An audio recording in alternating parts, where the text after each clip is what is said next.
दादा आपलं नाव काय? माझं नाव संपूर्ण गजानन नानाजी गव्हाळे, राहणार झडशी, तहसील सेलू, जिल्हा वर्धा. कोणतं वाण लावलंय? मी तुलसी कबड्डी हे वाण लावलेले आहे.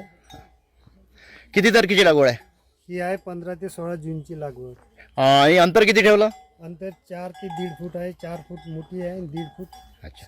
लहान आहे. आणि फवारणी किती झाली आतापर्यंत? 5 ते 6 5 ते 6. आणि खताचे डोस किती झाले? 3. बोंडाचं वजन किती असेल सरासरी कबड्डीचं? बोंडाचं वजन 7 ते 7.5 ग्रामच्या जवळपास. आणि कापूस फुटलेला दिसतो, कापूस वेचायला कसा आहे? वेचायला एकदम हलका आणि सोपी आहे. कबड्डी वाणाचं वैशिष्ट्य म्हणजे याची ब्रँचिंग जी आहे ते जवळ आहे. कांड्याचे जे अंतर आहे ते एकदमच जवळ आहे.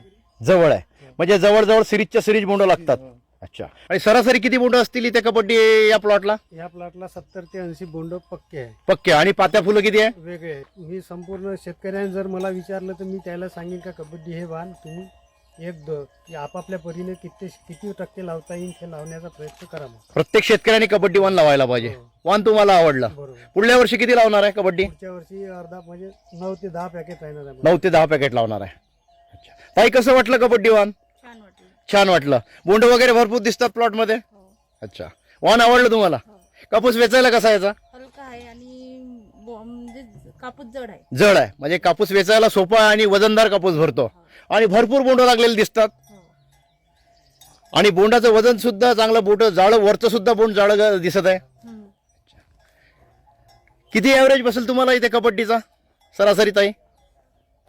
सरासरी एका एकराला किती क्विंटल कापूस निघेल इथे कबड्डीचा? 14 ते 15 क्विंटल. 14 ते 15 क्विंटल कापूस निघेल.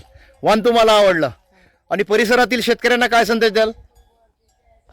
हीच लावायची.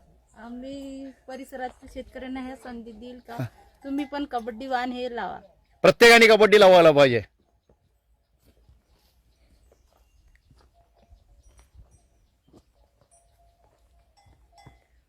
धन्यवाद ताई. कबड्डी कापूस बियाणे. कापसाचे उत्पन्न वाढविण्याचा एकमेव मार्ग म्हणजेच कबड्डी कापूस बियाणे. फायदाच फायदा.